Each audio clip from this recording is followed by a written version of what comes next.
Durante más de 3000 años, una historia ha yacido escondida bajo las arenas de Egipto. Una historia que solo ahora empezamos a recuperar. Es la historia de un tiempo que llamamos el Nuevo Reino.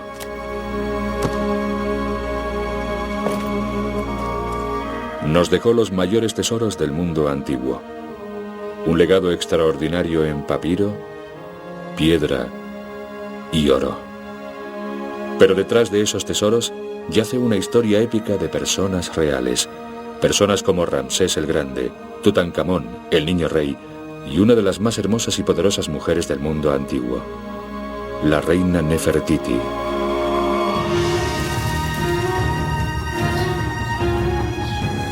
Es una historia a la que dan vida sus propias palabras y las de los hombres y mujeres ordinarios que han cambiado el curso de la historia. En informes de testigos presenciales, soldados describen el nacimiento de un imperio forjado en el campo de batalla.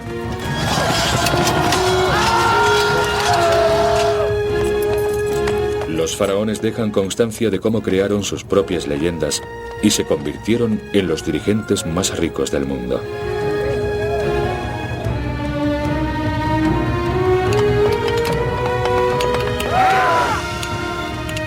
Un arte antiguo que revela cómo convirtieron la riqueza inimaginable de Egipto en tumbas, templos y tesoros. Y cómo al final se vieron forzados a destruir las mismas tumbas que habían construido. Esta es la historia del auge y la caída del Imperio Dorado de Egipto.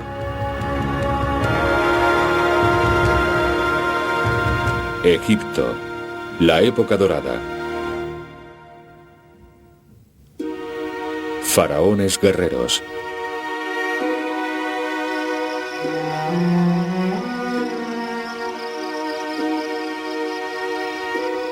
Más de 1000 años después de que se construyeran las pirámides, el mayor capítulo de la historia de Egipto estaba empezando. El Nuevo Reino, una explosión de creatividad, riqueza y poder. Sería la envidia de las civilizaciones futuras. Los griegos, los romanos, Napoleón, todos buscarían inspiración en los hombres y mujeres que construyeron el primer imperio de la historia escrita. Sin embargo, la Edad Dorada pudo no haber ocurrido nunca.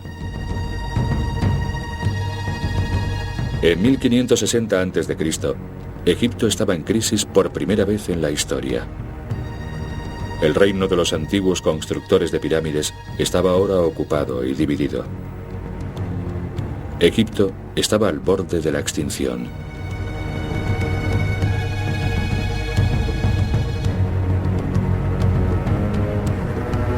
El norte había sido invadido por un rey extranjero que se había declarado a sí mismo faraón. Su pueblo, los hicsos, ocupaban ahora el rico delta del Nilo. En el sur, los belicosos nubios amenazaban los últimos restos de Egipto.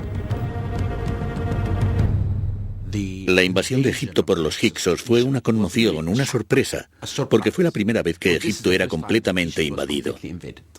Esta es la primera vez que un pueblo extranjero entraba en Egipto y se quedaron 150 años.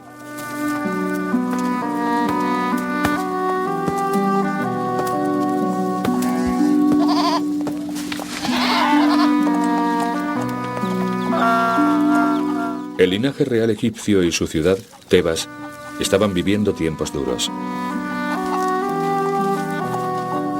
Pero una familia local estaba decidida a revivir la anterior gloria de Egipto. El rey de Tebas y sus dos hijos, el joven príncipe Kamose y su hermano Ahmoses. El destino no solo de su capital, Tebas, sino del mismo Egipto, se acumulaba en sus manos. En esencia, fue una época de gran adversidad para la familia tradicional reinante en Egipto. Y los tebanos estaban en medio de estos dos enormes poderes. Ya no son el gran poder. Así que Ahmoses y Kamose se habían convertido en príncipes menores. Y había una sensación de que Egipto, tal como se le había conocido en los últimos 1500 años, podría dejar de existir.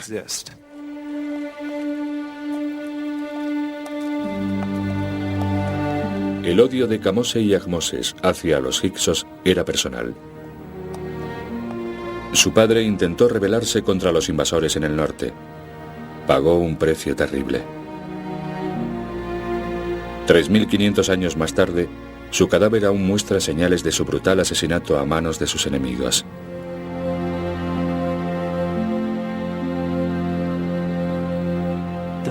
El rostro está deteriorado, en parte porque no se conservó bien, y tiene muchas marcas de hacha en la cabeza. Debió ser en la lucha contra los hicsos, y debió ser muy sangrienta.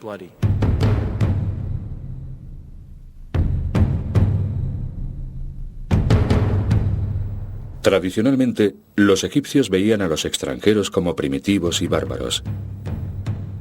Para el joven Kamose, la muerte de su padre a manos de los hicsos debió de ser tan humillante como trágica. En la ideología de los egipcios, el extranjero es el enemigo inherente, el inferior inherente sobre el que los egipcios tenían un poder divino, dado por sus deidades. Los describen como enemigos viles, gente que es indeseable. Los extranjeros son polvo bajo los pies del faraón. Imágenes de extranjeros se tallaron en taburetes para los pies como este.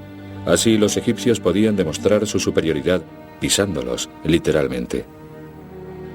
Representaban a los nubios, libios y asiáticos como feos, salvajes, no dignos de poner un pie en la arena egipcia. Pero ahora, el norte de Egipto e incluso las pirámides eran tierra gobernada por extranjeros. Esto era lo peor para el pensamiento de un egipcio. Las pirámides, para Ahmoses y Kamose, eran una especie de recordatorio. Los mataba. Necesitaban que volviera la gloria de Egipto, y esto les dio la fuerza para unirse, derrotar a esos extranjeros y echarlos de Egipto. Con su padre muerto, su tierra dividida, Kamose estaba decidido a vencer a los hicsos. Sus palabras han sobrevivido en una estela grabada en esta gran piedra. Kamose, de modo terminante, afirma su intención de destruir a los enemigos en el norte y el sur de Egipto. ¿Qué poder puedo afirmar que tengo cuando estoy atrapado entre un asiático y un nubio? Cada uno de ellos tiene también un trozo de Egipto y comparte la tierra conmigo. Mi objetivo es liberar Egipto y aplastar a los asiáticos. Pero Kamose no podía luchar solo. Tenía primero que agrupar a su pueblo tras él, y como la estela registra, la mayoría de los líderes no se oponían a vivir en un Egipto dividido. Estamos satisfechos con nuestra parte de Egipto. Los mejores campos son nuestros para cultivarlos. El grano aún llega a nuestros puercos, y nuestros rebaños nunca han sido incautados. No todos estaban disgustados con el gobierno hicso. Estoy seguro de que los tiempos eran buenos para muchos egipcios bajo los dirigentes hicsos. ¿Por qué levantarse en armas? ¿Qué sacaría el pueblo? Los hicsos pronto dieron al pueblo de Egipto buenas razones para alarmarse. En un remoto camino desierto lejos de Tebas, mensajeros hicsos corrían hacia el sur con una misión secreta.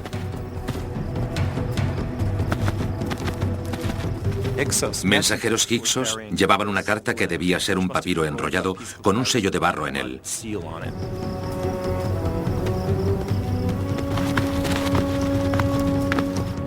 Y atravesaban el desierto seguramente con mucha velocidad. Y los espías de Kamose debieron interceptar a los mensajeros.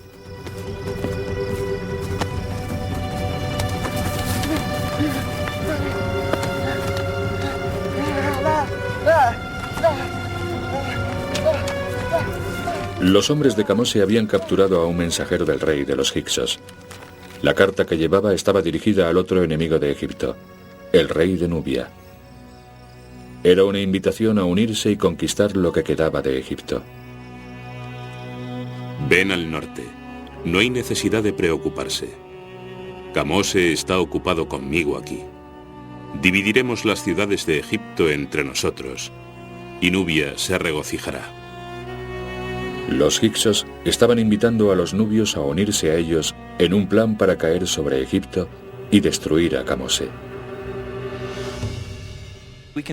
Podemos pensar quizá en Estados Unidos.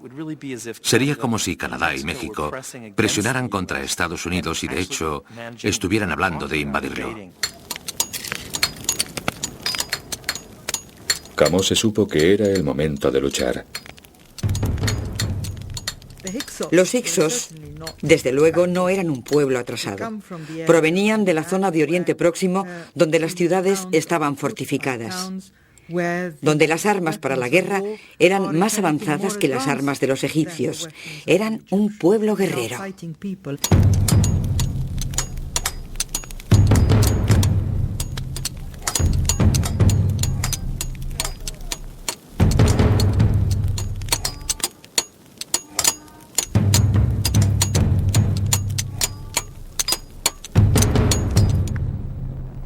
Ahmoses, aún un niño pequeño, observaba sin tomar parte cómo su hermano Kamose preparaba su ejército para la batalla. Kamose y su hermano Ahmoses se convertirían en los liberadores, en los guerreros de la libertad.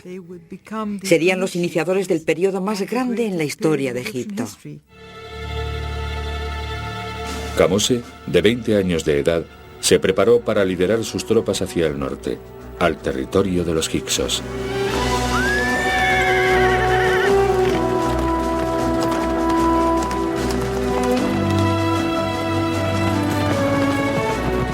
Mi poderoso ejército corría ante mí como una ráfaga de fuego. Kamose y su ejército pronto llegaron a una ciudad fortificada de los hicsos. Kamose estaba ahora frente a frente con su enemigo. Cuando amaneció al día siguiente me lancé hacia él como un halcón. A la hora del desayuno ya le había derrotado.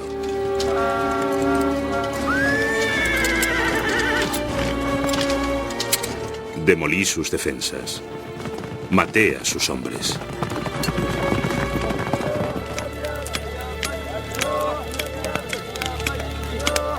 Kamose registró la captura de la ciudad con placer no disimulado. Mis soldados eran como leones tras la presa. Transportaron el ganado, los esclavos, vino, grasa y miel. Y alegremente dividieron el botín. El ejército egipcio se dirigía ahora hacia su último objetivo, Avaris, la capital de los hicsos. Kamose tenía confianza en que la victoria estaba a su alcance. Insultó al rey de los hicsos y le gritó que era un cobarde, que no era bueno y que iba a derrotarle.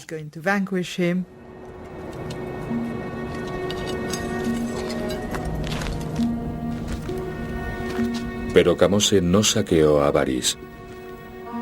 Los archivos no dicen qué pasó, pero a punto de expulsar a los hicsos de Egipto, Kamose murió.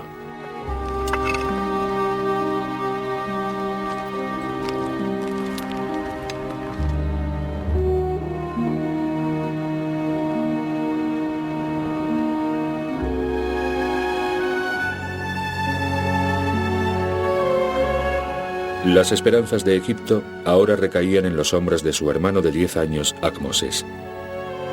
Aunque su madre había perdido a su esposo y a su hijo mayor frente a los hicsos, ahora alentó a Ahmoses a continuar la guerra de liberación que ellos habían comenzado. Ahmoses había estado aprendiendo a hacer la guerra, y su madre y los cortesanos le habían entrenado para convertirlo en un gran líder militar. Y tenía el ejemplo a seguir de Kamose, por lo que estaba preparado para hacerlo bien, no solo por su propio bien, sino porque la nación dependía de él. Después de 10 años de preparación, Ahmoses estaba listo para enfrentarse a los hicsos.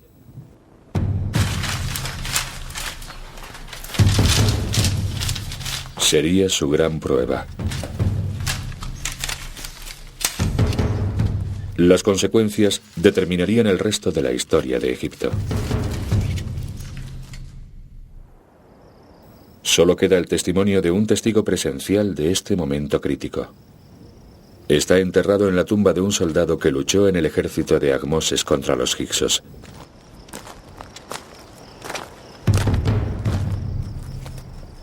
La historia inscrita en las paredes de su tumba. Su papel en la batalla contra los hicsos es el único registro escrito de lo que sería la batalla decisiva por Egipto.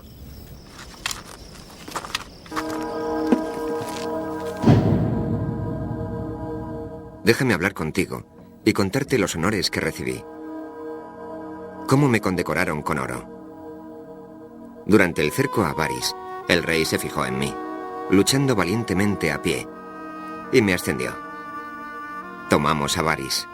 Capturé allí a 4 personas, un hombre y 3 mujeres, y su majestad me permitió quedármelos como esclavos. Estas pocas palabras de un hombre anciano son el único registro de la derrota histórica de los hicsos por el ejército de Ahmoses. Ahmoses regresó victorioso a Tebas.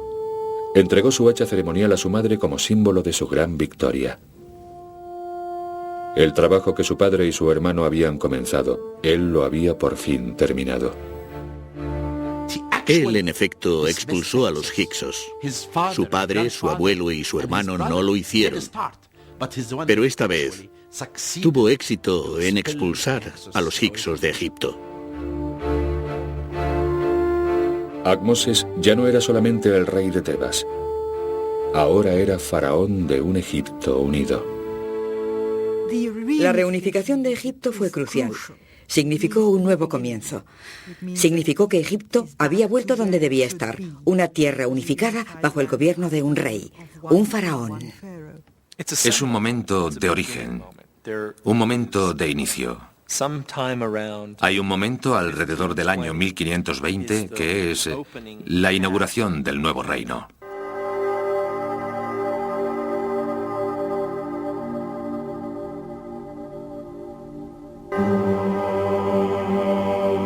Ahmoses atribuyó sus victorias a una causa, el dios Amón-Ra, un dios misterioso cuyo nombre significa el oculto.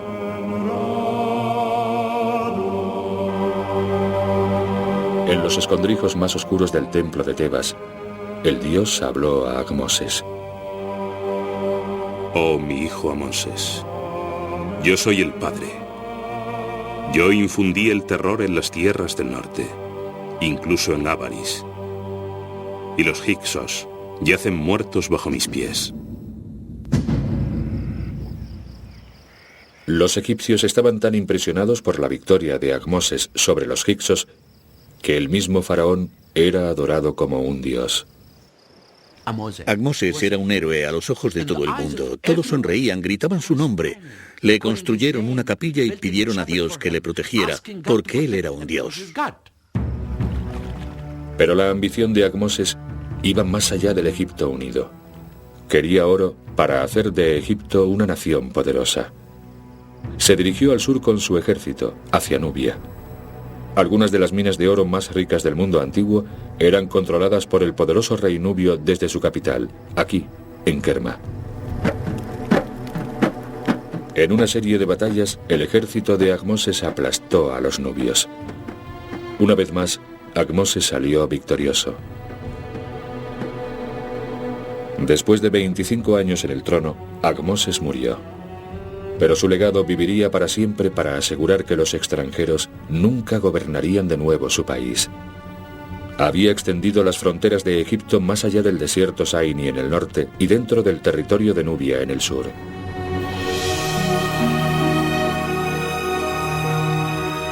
El faraón guerrero había colocado los cimientos de un imperio.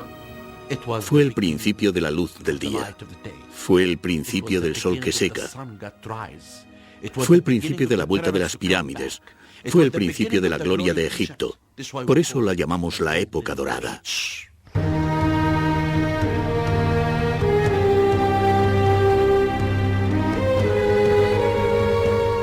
Ahmoses había pasado su vida asegurando la paz en Egipto. Ahora Egipto podía ser reconstruido y Tebas, la capital religiosa, podía florecer. Un faraón en particular, Hatshepsut, transformó la ciudad construyendo bellos templos y los extraños obeliscos nuevos que se elevan sobre ellos. Con un peso de más de 300 toneladas y de más de 30 metros de altura, los obeliscos se cortaban de una sola pieza de granito. Construir y erigir estas columnas de piedra fue una hazaña espectacular que aún deja perplejos a los ingenieros actuales. Los obeliscos se convirtieron en los monumentos que definían al nuevo reino. Osados e innovadores, han sido emulados en todo el mundo desde entonces. Pero los obeliscos también representan un misterio. Durante años, los arqueólogos han sabido que los obeliscos se construyeron durante el reinado de Hatshepsut, pero su nombre no estaba en la lista de los reyes en los muros del templo, los registros oficiales. Era como si Hatshepsut nunca hubiera existido. Fue un misterio durante 3000 años.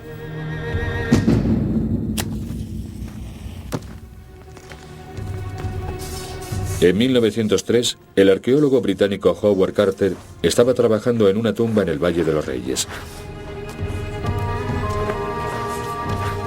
Removiendo la arena, Carter encontró una tumba y en ella el nombre del faraón Hatshepsut.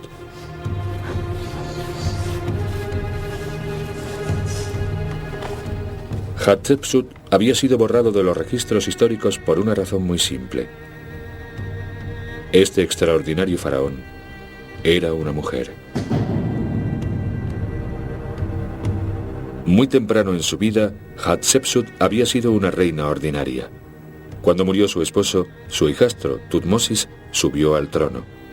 Pero era demasiado joven para gobernar solo, por lo que Hatshepsut gobernó como corregente. Esto no era excepcional. Lo que fue sorprendente fue su siguiente paso. Hatshepsut se declaró a sí misma faraón. Hatshepsut debió de ser una mujer extraordinaria. Se veía a sí misma como el gobernante más importante de su tiempo. El siguiente gobernante en subir al trono, Tutmosis III, era solo un niño pequeño. Así que ella entró en acción y de ser la regente se proclamó a sí misma no reina, sino rey de Egipto.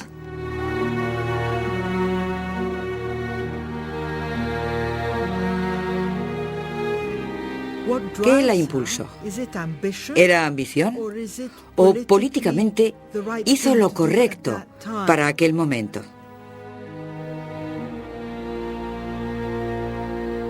Vio la oportunidad y la aprovechó. Y fue el deseo de poder. Vio que el sistema de regentes femeninas podía convertirse en un poder pleno y seguro para una mujer mayor de la familia real como era ella.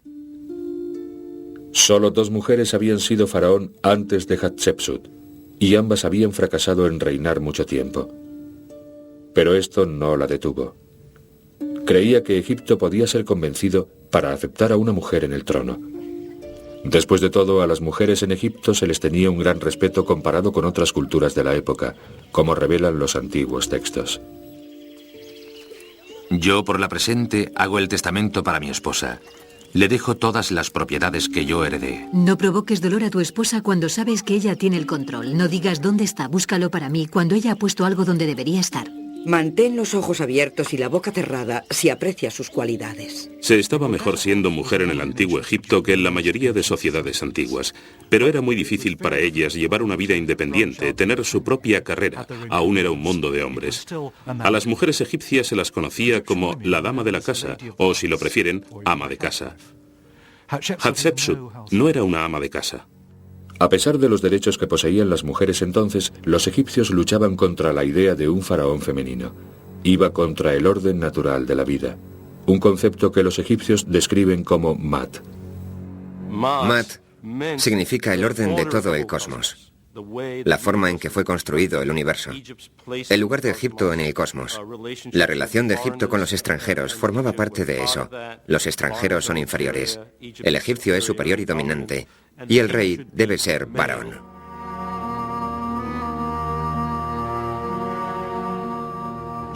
Ella sabía que no tenía derecho al trono y que los egipcios nunca la aceptarían. La necesidad de Hatshepsut de legitimar su papel de faraón dominaría todo su reinado. Primero se volvió hacia sus ancestros. Hatshepsut subrayó el hecho de que era hija de un rey. A Hatshepsut se la puede ver como a la reina Isabel I del Antiguo Egipto, y una de las características más fuertes de su vida es su relación con su padre. Ella podía ser una mujer, podía ser alguien cuya reivindicación al trono era poco sólida, pero no olvidemos nunca que era la hija de Tutmosis I. La reina Isabel solía entrevistar a los embajadores debajo de un retrato de Enrique VIII. El mensaje era el mismo: soy la hija de mi padre. Hatshepsut incluso puso palabras en la boca de su padre muerto, afirmando que públicamente la había elegido como su sucesora. Esta es mi hija, Hatshepsut. Yo por este medio la nombro en mi lugar. Ella sola se sentará en mi majestuoso trono. Escuchad sus órdenes y trabajad juntos en lo que ella ordene. Pero fue más lejos. En los muros de su templo esculpió la historia de cómo el dios Amón tomó la apariencia de su padre e hizo el amor con su madre. Hatshepsut no solo era hija de un faraón, ahora era la hija de un dios. Hatshepsut personalmente aceptó su sexualidad deleitándose en descripciones de su propia belleza. Su cuerpo estaba cubierto con el mejor incienso. Su olor era una lluvia divina. Su piel brillaba como las estrellas. La visión de ella tenía más belleza que nada. Pero Hatshepsut era faraón, y el faraón tenía que ser varón, por lo que se hizo representar con cuerpo de hombre. Una falda de hombre y la falsa barba del faraón en su barbilla.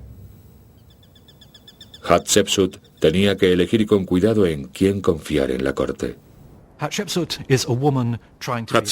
era una mujer intentando ser rey. Heredó la corte de su padre y la reemplazó por personas que ella misma había elegido, con lo que su propio interés era mantener al patrón en su puesto, aunque ese patrón fuera una mujer.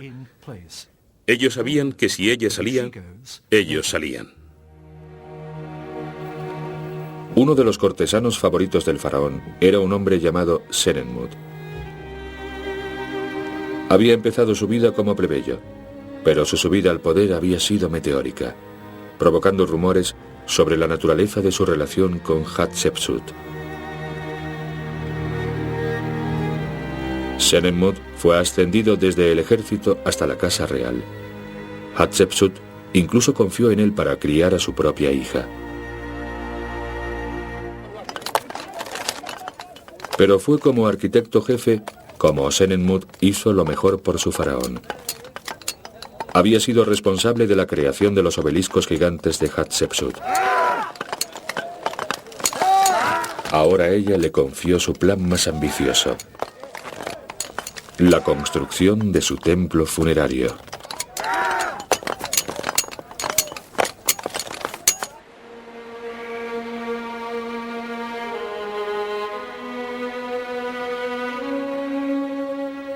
El templo sería el último intento de Hatshepsut de demostrar que era digna del título de faraón.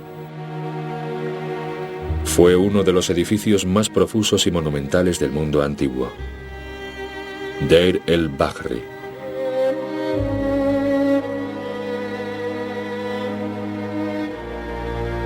Bajo el gran templo, excavaron una tumba adicional en la misma roca.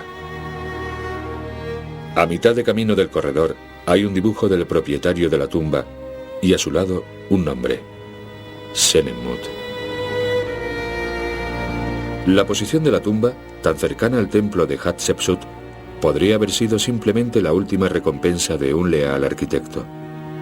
Pero tal vez era el reflejo de la intimidad entre Hatshepsut y su cortesano favorito.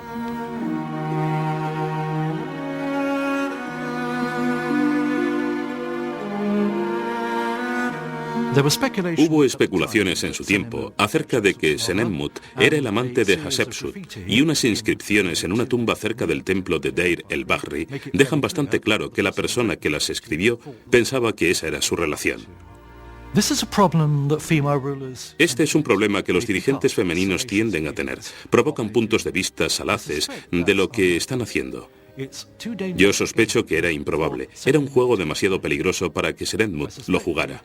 Sospecho que su relación era de respeto mutuo y que no iba más allá de los límites de ese respeto.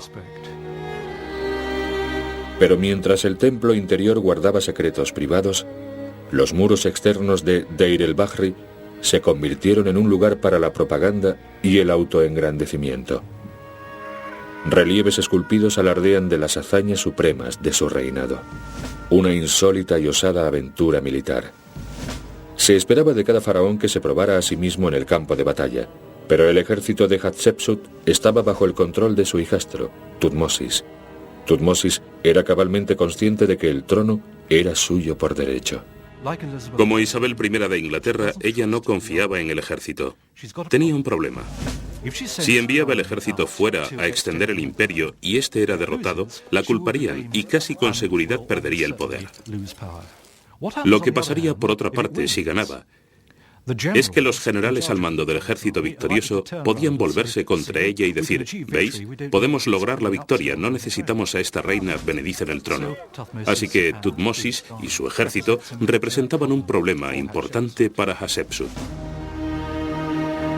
El faraón trama un ingenioso plan que no solo mantendrá ocupado a Tutmosis y su ejército, sino que también realzará su estatus.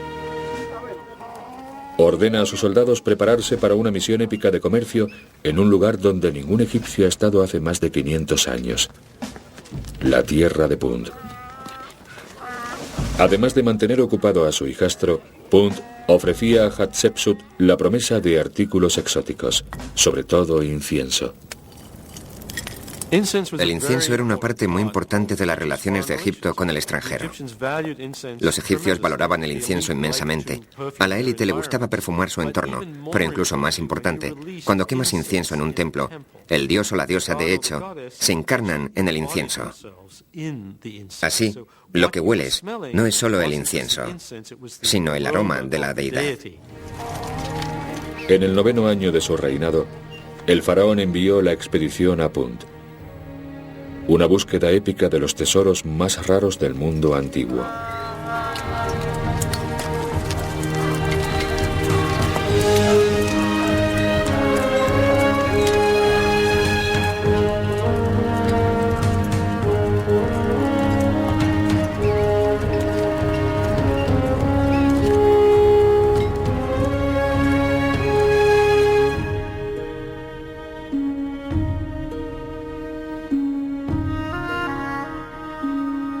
Los directores de escena fueron la esencia de este viaje. Fue una enorme obra de teatro. Fue una enorme pieza de propaganda para demostrar que Hatshepsut podía traer lo exótico, lo insólito, lo divino. También dio trabajo a un ejército desocupado. Es algo de lo que podían hablar a sus nietos, podían contarles lo que hicieron bajo la famosa reina Hatshepsut.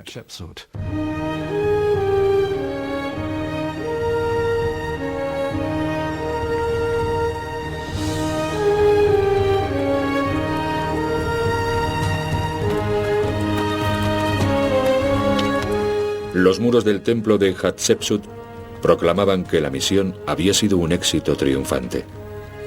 Los relieves representaban los tesoros exóticos que los soldados le habían traído. Mirad, ya vuelven.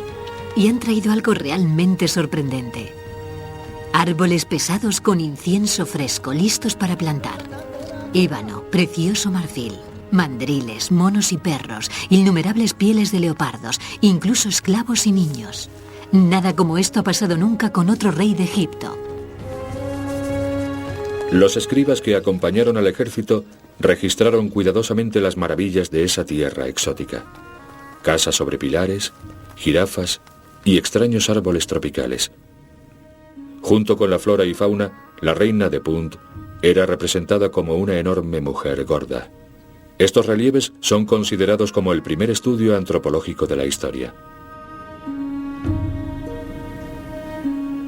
La expedición a Punt hizo más que legitimar la posición de Hatshepsut como faraón. La particularizó como el faraón que había abierto Egipto y alcanzado tierras extranjeras. Bajo su reinado hubo una explosión de riqueza, de poder, De visión en un sentido. Fue un gran reinado. Después de 22 años en el trono, Hatshepsut murió. Esperaba que sus obeliscos, elevándose sobre Karnak, recordarían al mundo su grandeza para siempre. Pero le había robado el nombre de faraón a su hijastro. Y por esto, él le haría pagar. Tutmosis III, verdadero heredero del trono, tenía 25 años de edad y estaba listo para reclamar su herencia. Amón abrió las puertas y yo volé hacia el cielo como un halcón divino. Él me dio su fuerza y su poder.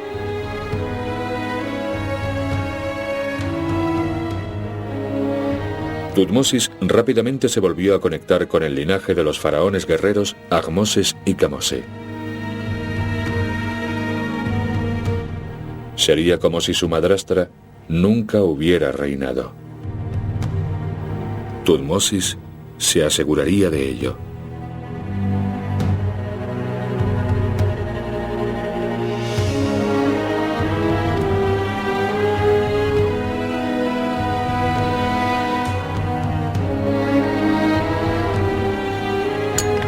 Hizo que derribaran sus obeliscos y ordenó que el nombre y la imagen de Hatshepsut fueran eliminadas cuidadosamente de cada rincón de Egipto.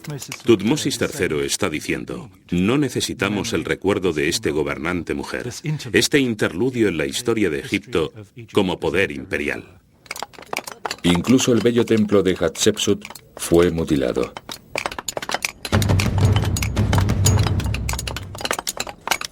Sería como en los tiempos en que estaba siendo construido y decorado, pero a la inversa.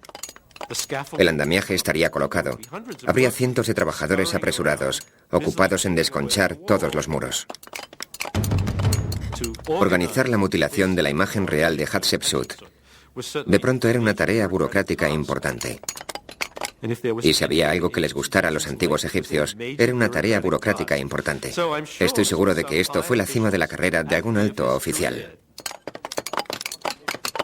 Todas las evidencias del reinado de Hatshepsut fueron destruidas. Si eliminas la imagen de alguien de su monumento funerario, estás en efecto eliminando su posibilidad de existencia en la vida posterior. Y para cualquier egipcio, de la realeza o no, eso es un desastre total. Mutilando un monumento como ese, estás diciendo, no, tú no tienes eternidad. Con su nombre eliminado en todo Egipto y excluida de todas las listas de los reyes, era como si Hatshepsut nunca hubiera existido.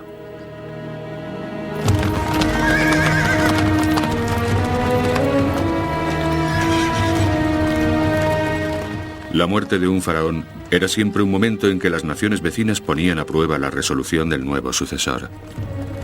Ahora, una coalición de príncipes de Oriente Próximo se trasladaron al sur y se reunieron en la ciudad de Megido, amenazando el comercio egipcio y su influencia en la región.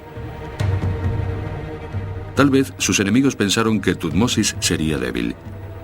Si era así, habían cometido un terrible error. Tutmosis había esperado más de 20 años este momento.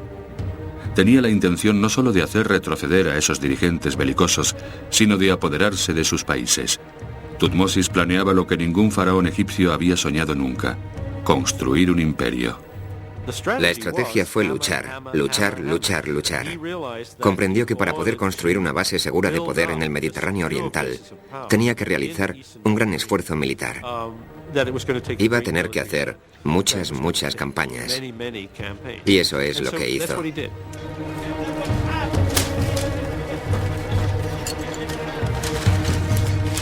Para aumentar el tamaño de su ejército, Tutmosis lanzó una enorme campaña de reclutamiento. Se alistaban soldados, voluntariamente o a la fuerza.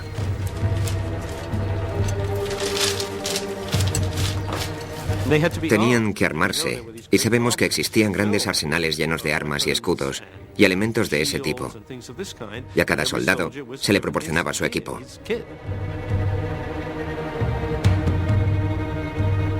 Por fin, grandes divisiones del poderoso ejército egipcio se dirigieron al norte, a través del abrasador desierto del Sinaí. osadamente se movieron hacia la costa del Mediterráneo.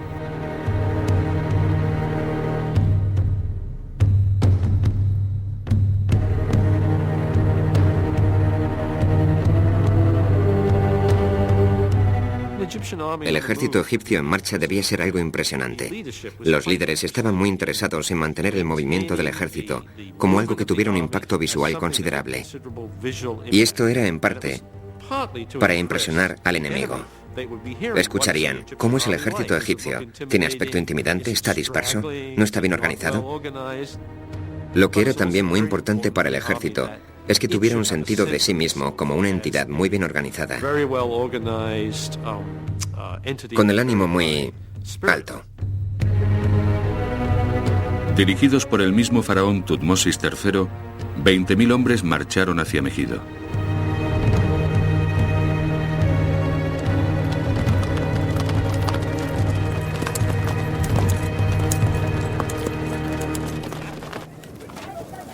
Al final de cada día, cuando las tropas acampaban, los escribas del faraón registraban las últimas hazañas del ejército.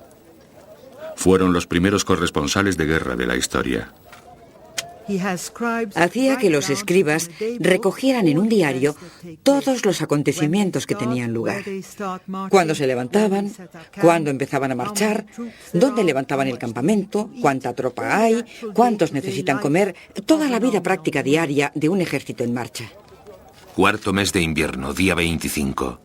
Su Majestad pasó la fortaleza de Saile en su primera campaña victoriosa para aplastar a los pueblos que asaltaban las fronteras egipcias. De vuelta en Egipto, sus relatos se inscribían en los muros del templo de Karnak. Los rostros de los extranjeros llevan los nombres de las ciudades conquistadas por Tutmosis. Aquí la palabra Israel es registrada por primera vez en la historia. Los registros de los escribas también incluyen detalles íntimos de lo que significaba ser un soldado en el ejército del faraón hace 3000 años. Los árboles bajo los que me tumbo por la noche no tienen nada que comer. Las pulgas me pican y me dejan las venas secas.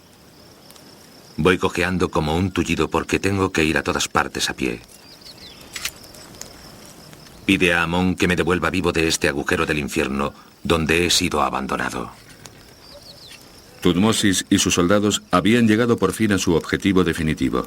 Más allá de su campamento, al otro lado de las montañas, se extendía Megido. Esta es la ciudad de Oriente Próximo donde todos los príncipes del área se habían reunido. Y si conseguía conquistar esa ciudad fortificada, entonces prácticamente había conquistado toda la zona. En palabras de Tutmosis III, la captura de Megido es la captura de 1000 ciudades.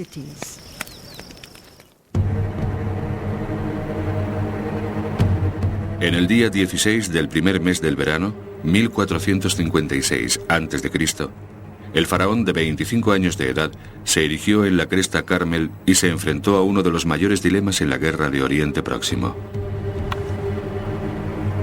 La gran fortaleza de Megido se extendía ante él.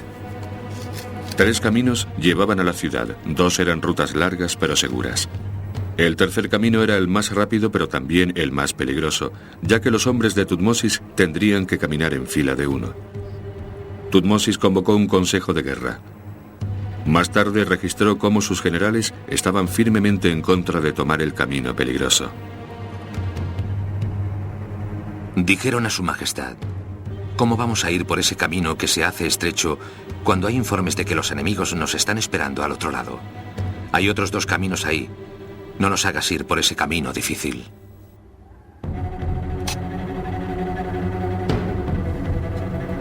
Al final, la última palabra la tendría el joven faraón. Sus generales y sus hombres tendrían que vivir y tal vez morir por su decisión. El enemigo esperaba que Tutmosis llegara por el camino fácil. Le estaban esperando allí. Nunca pensaron que el ejército de Tutmosis III vendría por el lado izquierdo y tomara ese camino estrecho e imposible. Pero él dijo: vamos, este es el camino a la victoria.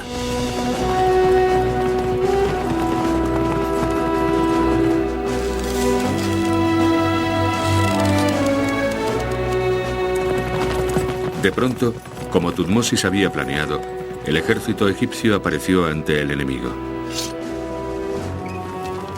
En Megido hubo pánico. El ejército enemigo salió corriendo de la ciudad para enfrentarse a los egipcios.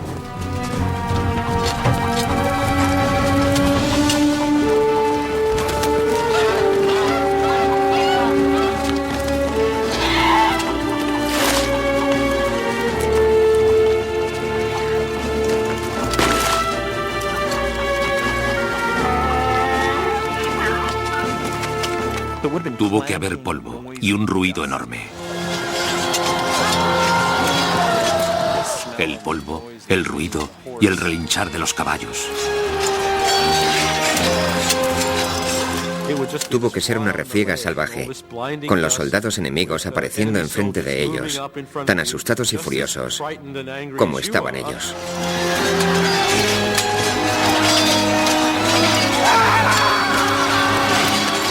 Su Majestad partió en su carro de oro y plata, vestido con su equipo de batalla, fuertemente armado como Horus, el Señor.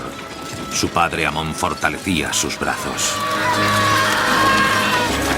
Los egipcios forzaron a huir a los enemigos, a volver dentro de los muros de Megido. Los reyes enemigos galoparon de vuelta a la ciudad y tuvieron que abandonar sus maravillosos carros de oro y de plata, porque la ciudad había cerrado las puertas.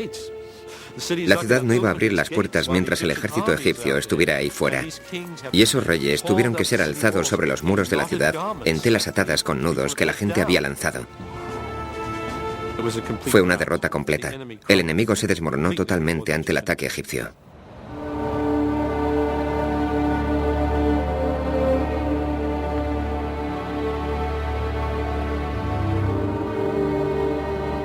Pero al borde de la victoria, el plan de Tutmosis se torció. Él quería que sus fuerzas continuaran de inmediato hacia la ciudad y la tomaran. Pero las tropas egipcias se detuvieron a saquear a los enemigos muertos y su campamento. No pudo detenerlos. El ejército se puso a saquear y él no pudo detenerlos.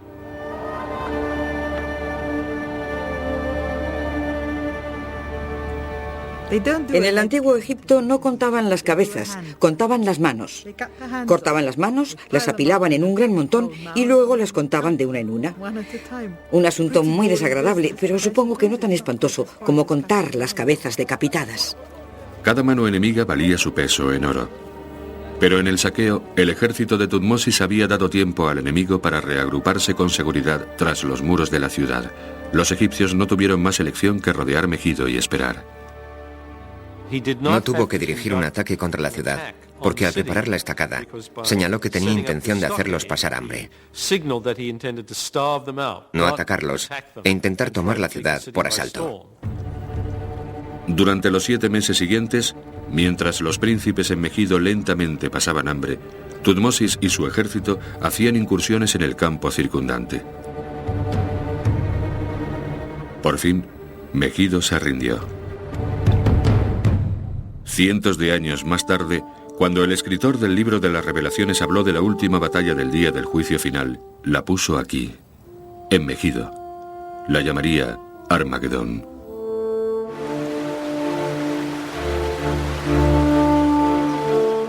El faraón volvió triunfante a Tebas. Megido y toda su riqueza pertenecía ahora a Tutmosis.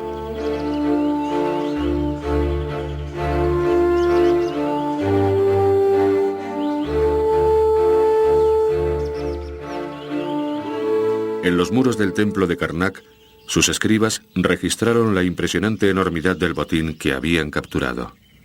Prisioneros vivos 340. Carros de su ejército maltrecho 892. Vacas 1929. Hombres y mujeres esclavos y sus hijos 1796. Bastones con cabezas humanas 3. El botín y el tributo de guerra que llegaría hasta Tebas haría de ella una de las grandes ciudades del mundo antiguo.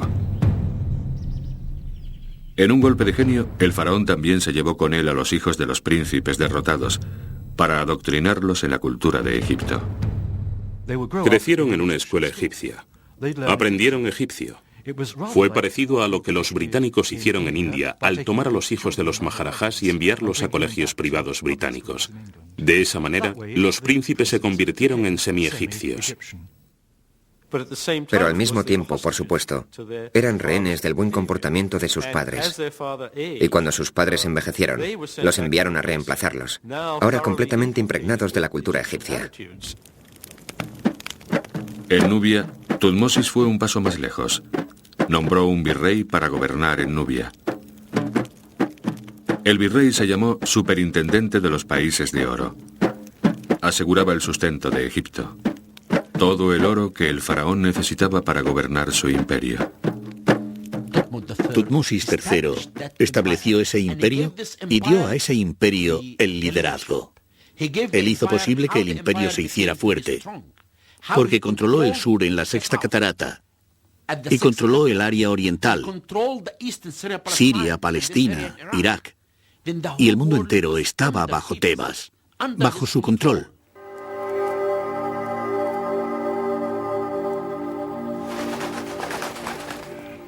Por todos sus triunfos, Tutmosis dio gracias a un dios, Amón-Ra.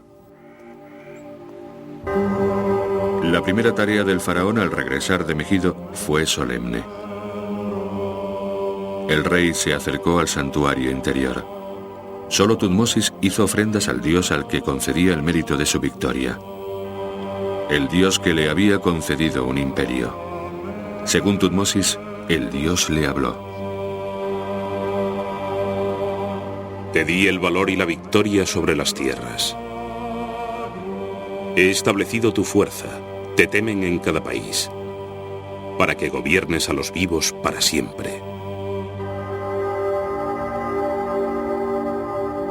Al salir, el rey echó arena en el suelo para oscurecer sus huellas y asegurarse de que nadie más entrara en presencia del dios.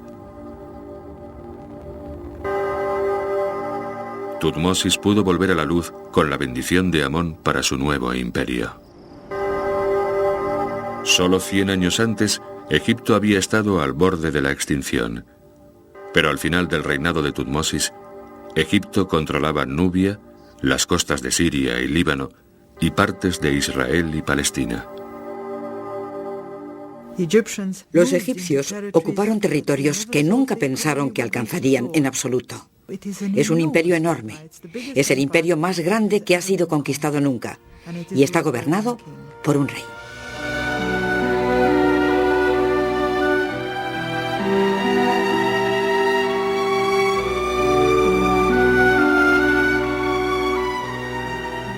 Y la riqueza del mundo llegaba a Egipto. Y recibiéndola estaba el rey de Egipto. Es el hombre más rico del mundo en esa época. Es el gobernante del imperio más grande. Fue el principio. Fue el primer intento de crear un todo unificado con naciones de diferentes credos, diferentes tradiciones, diferentes lenguajes. Ese concepto no había sido llevado a cabo antes en la historia.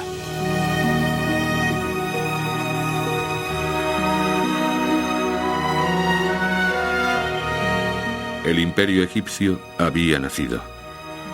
La pregunta ahora era, ¿qué haría el faraón con su imperio de oro?